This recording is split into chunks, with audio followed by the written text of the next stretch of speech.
Kings Nation, welcome to the Louisville Kings Corner. Today we talked about all the new hires for the UFL's head coaching positions, and we did a deep dive on the Louisville Kings head coach, Chris Redman. Thank you for tuning in, and enjoy the show.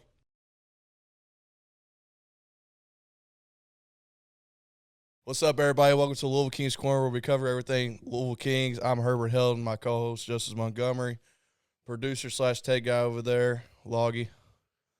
Got some big news, man. Let's go. 300 subs, baby. Let's go, man. I'm done, dude. 300 subs. Thank you all for subscribing and watching us. And hold on. Okay. Speaking of that, we got a little surprise in the mail today. I just checked my mail for it started.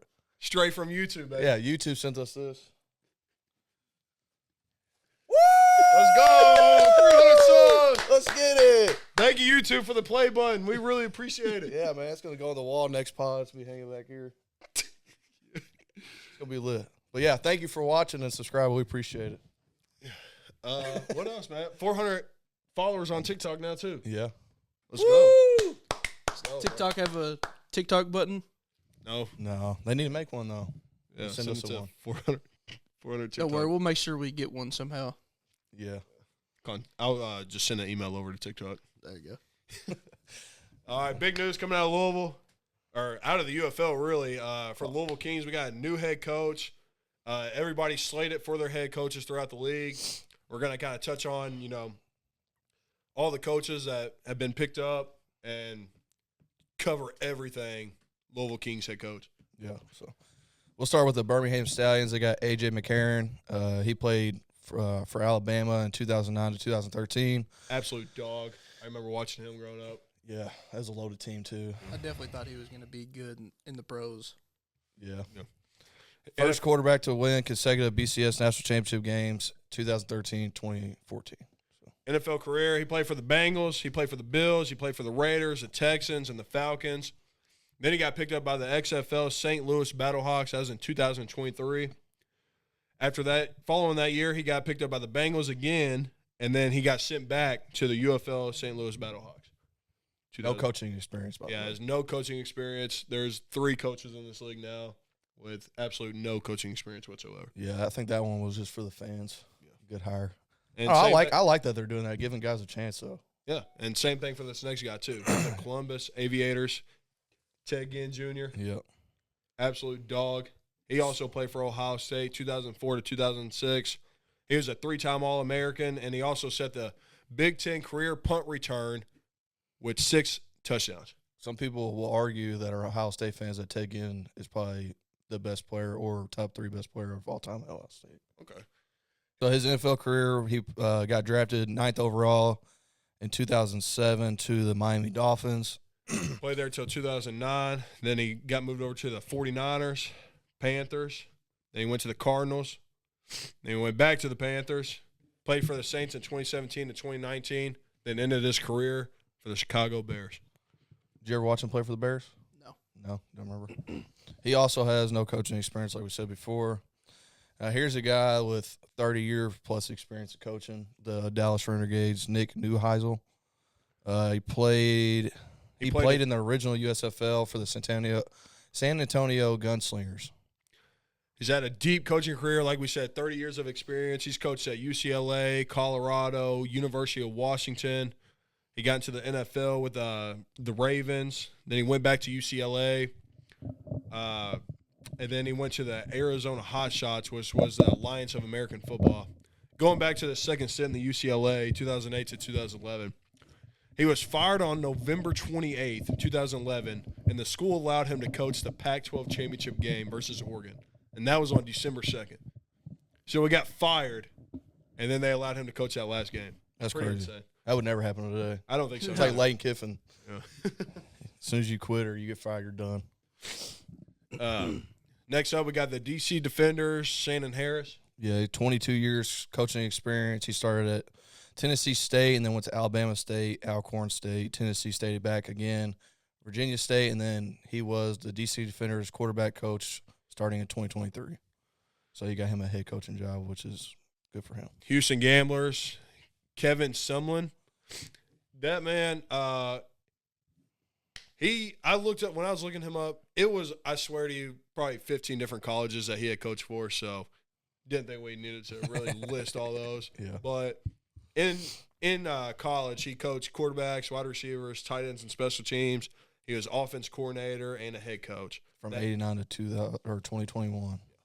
And then he was also with the USFL Houston Gamblers head coach in 2022, and that team went 3-7. Going to the Orlando Storm, Anthony Beck, is what we said. Yep. And then his coaching career, he started out at San Diego Fleet 2019, Alliance of American Football, AAF. Yeah, it was just another spring league football before. And then he went to St. Louis Battlehawks 2023 to 2025, and now he's with the Storm. Pretty insane. He was a head coach for St. Louis Battlehawks, and then Moved. Yeah, They moved just moved basically. him. Yeah. St. Louis Battlehawks, they got Ricky Proley, coaching career of the Panthers 2011 to 2016, and then the St. Louis Battlehawks wide receiver coach in 2023. So is it the Panthers of the NFL or? Yeah. Okay.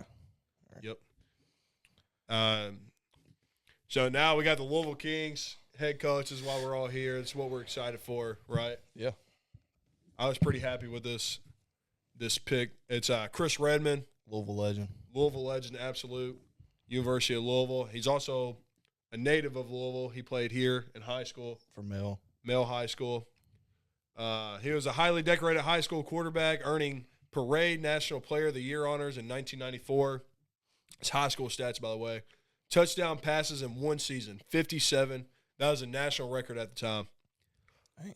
Yeah. Touchdown passes in a half. He got 8 touchdown passes in one half. He did that twice. What a freaking dog, bro. That's just insane. That's crazy for high school. That was also a national record. Key honors, like I said, he got National Player of the Year in 1994. He has 2-time All-State selections, and he was also coached by his legendary dad, Bob Redman, which is a KHSA Hall of Famer. I remember my dad taking me to Mel games when I was young, and he would sit me down, and we would go watch Mel specifically to see Coach Redman, Bob. Yeah. And he used to tell me all the time, like, man, this guy, he is an absolute dog. This is the best head coach you'll ever see. And also, when we were in high school, we had Coach Dover. Yeah. He used to talk about Bob Redman a lot as well. Coached at Mel from 1992 to 2009 with a 190-49 record. 3 state championships, all with Mel, 1993, 1998, and 2000. And his all-time win-loss record is 317 and 115. That's Bob Redman. That's the father of my bad, Chris Redman. And then his college career went to the University of Louisville from 96 to 99. Redman finished his collegiate career as one of the most prolific passers in NCAA history. At the time of his graduation, he held the Division I record for completions and attempts. It's a pretty good record. His passing yards, 12,541. That still stands as a Louisville record. School record. Yeah. Touchdowns, he had 84. Completions, he had 1,031. And attempts, 1,679 with a 61% completion. That's pretty good, man. That's pretty actually outstanding. Noble records and achievements. He had a single-game passing record of 592 yards versus East Carolina in 98. Single-season passing record, 4,042 yards in 98 also. And then he won the Johnny Unitas Golden Arm Award winner in 1999. Conference USA Player of the Year 2 times, 98, 99 back-to-back. Third all-time in the NCAA Division I passing yards at the time of graduation. So he was top 3 passing leader of all time when he got out of UFL. I had seen earlier, too, that his touchdowns for Louisville is still number 1 to this day. Yeah. He also coached he was an assistant coach at Cal, I guess, when his son played there and they won state. So, I mean, he has, like, high school coaching experience, but not, like, high Division I or even a college experience. But a guy like that coming to coach this team, I think is good for the city just because he's a local guy. And it was – you could argue that he's the best quarterback in U of L's history. So, which none of us got to see him play because he got out of college whenever we were born. So his NFL career, he played at Baltimore Ravens in 2000 to 2003. Then he went to the New England Patriots in 2005. He was there with Tom Brady. Tennessee Titans, 2005. Then he went to the Austin Wranglers, which is a part of the AFL. basically the outcome of that was the move worked exactly as intended. His presence in the AFL drew NFL attention as he was signed by the Atlanta Falcons in March of 2007. 2007. Jeez. Just months after joining the Wranglers. Because he was picked up by the Falcons so quickly, his on-field statistic impact in the AFL was very minimal. But it served as a crucial bridge to his second stint in the NFL. And then he went to the Atlanta Falcons, and that was from 2007 to 2011. He also played with Coach Foster in Atlanta. Yep. Ronaldo. Whoa, what's his? Yeah, that's right. Ronaldo? No, it's like Renardo. Yeah, Renardo Foster. Shout out Coach Foster, bro. Played with Renardo Foster for the Atlanta Falcons. Same team, so. Potential offensive line coach for the Louisville Kings, possibly. I think that would be awesome. I think it'd be sweet. I think we would definitely have connections then. Oh, dude, I would love to see him down there. Dude. Anyways, it'd be awesome to see if him and Coach Foster somehow knew each other when they were playing for the Falcons. I don't know what the relationship was like, but he also went to U of L, if anybody doesn't know that. Yeah, they did play like separately though. They weren't on the University of Louisville's team at the same time. Yeah. But it would be sick to see Foster down there on the field coaching that offensive line.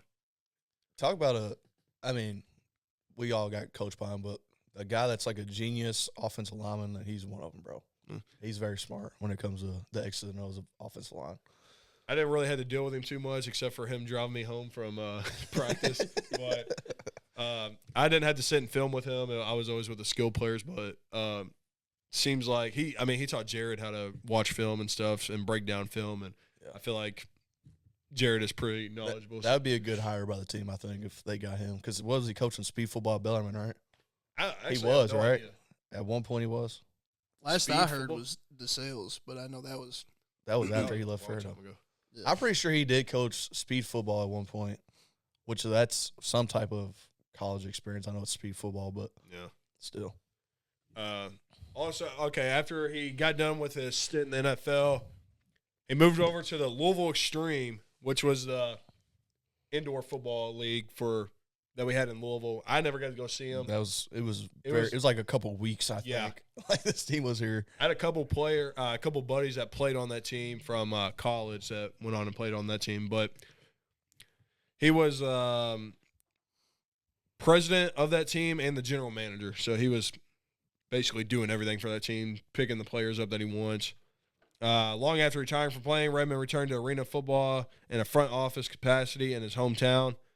He oversaw football operations and business management. However, the team folded partway through the 2021 season due to financial issues and failure to meet league obligations. And then, like he said, he was assistant coach at Cal, winning state championship, and I think it's 2022, not 2023. But I think it was 2022 they won state. I'm assuming he was the quarterback's coach and offense coordinator. He was just an assistant coach, though. He wasn't the head coach. I don't know. I mean, how you feel like about the hire overall? I think it's good. Obviously, we didn't get to watch him play or anything, but I think this is a good thing for the older crowd in the Louisville area because this guy was basically their Lamar Jackson, Yeah.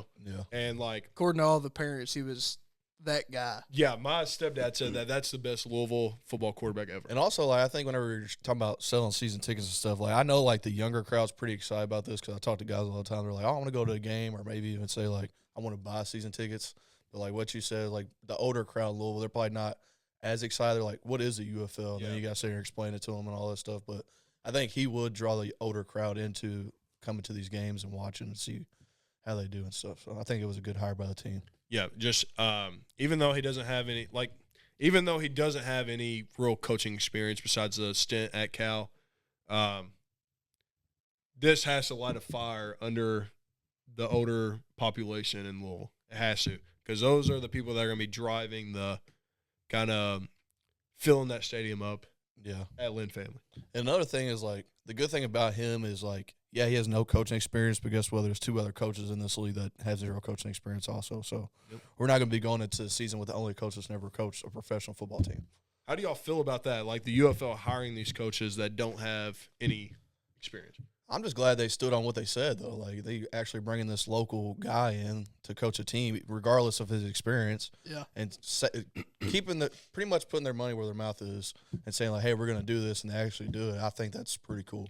Yeah, I mean, Rapoli, I don't know if y'all follow him on Twitter, but, man, that dude, he has time every single day. Anytime anybody, like, tweets at him, like, negatively about the UFL, that dude is clapping back every single time, and I love that, bro. Yeah. That's what I want out of a freaking COO. Not afraid to say what he actually feels instead of, like, giving them a media answer. Yeah. Which I think that's pretty cool, too. Yeah, I mean, I'm hyped about it. What do you think? T-Bird? I think it'll help out with getting Louisville and Kentucky players.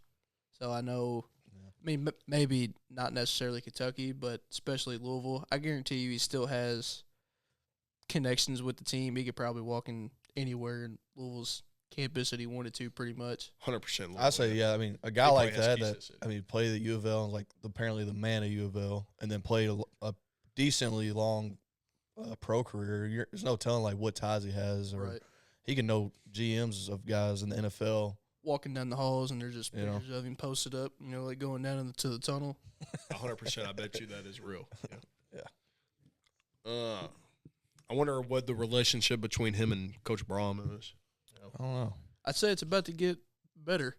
I mean, I feel like college is kind of the same way as, like, high school in a sense of, like, when you're good enough to make in high school to play college. Everybody knows. Like, deep down, like, you might not think that, but in your heart that you're not good enough. So, like, maybe Braum's like, I had this guy. He's a baller, but he's not an NFL caliber player. Yeah. Maybe you can holler at him about coming to play. Another thing Coach Redman said in his press conferences that's kind of been circulating around is he said that Lynn Family Stadium is going to be the hardest place to play. Oh, yeah. I 100% agree with that, bro. Dude, that'd be freaking awesome just to, like, be known as, like, the toughest place to play in the UFL. We're the 12th man. Take it further. We're the 12th man. Get us a flag like that. Probably just order one that just in green. You could probably make one, honestly. We can make one, 100%. We might do that, actually. Yeah, I'm real excited about, to see how packed this stadium gets, how electric these tailgates are going to be. Eric Wood, if you're watching this, or I'm going to clip this and send it to you, we still want you to jump to the table at the tailgates, bro. Yeah, that's never going to leave until it happens. If anybody has any connection to Coach Redman, please let us know. Yeah, we would love to get him on to talk about, the team and what he's thinking. I'm interested really to see, like, what his thought process is on, like, what kind of playbook he's going to be running, or, like, just, like, offense in general, and then, like, who he's thinking about for, like, OC and DC. Like, yeah, he's probably going to be calling the plays on offense, but he's still going to have an offensive coordinator. Yeah. So I would love to pick his brain about just football stuff in general. Yeah, and then obviously he's going to talk about, how excited he is to be here. But that's what I'm most interested about, is just seeing, like, what his mind is on the whole football aspect of the Kings.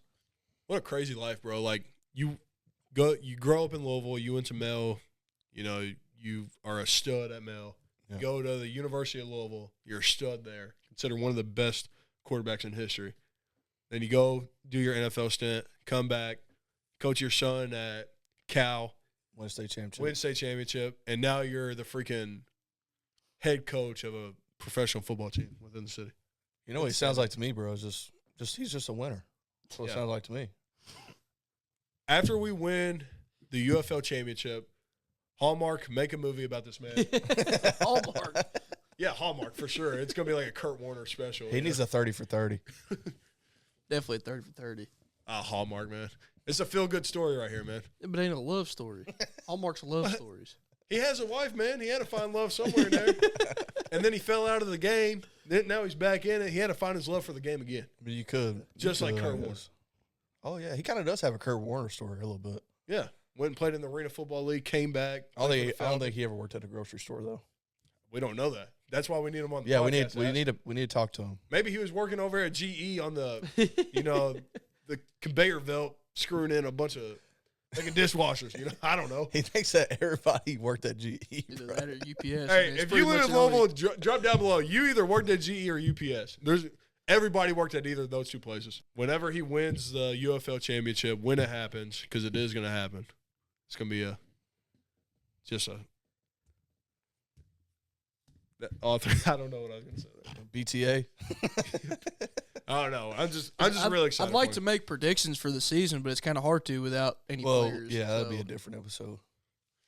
We also need once we know who the quarterback is, I feel like once we get the schedule and then the draft, I guess results, we'd be able to do a lot with that, I think. Well, they're sending in their quarterbacks this week, right? Those top 5 quarterbacks, and then they get 3 of them. I hope Malik Cunningham's on that list. Or Lynn Bowden. Lynn Bowden would be fun to watch, too. I've actually seen Cunningham has more touchdowns in Louisville history than Lamar Jackson does. Rushing. No, passing. Okay. I guess combined between the two. But nobody tops this guy. That's Coach Redman. He's I think at least 10 or 15 higher than the next Lamar. one. I will say, we was on the Teddy train last week, but I like this hire a lot. Yeah, me too.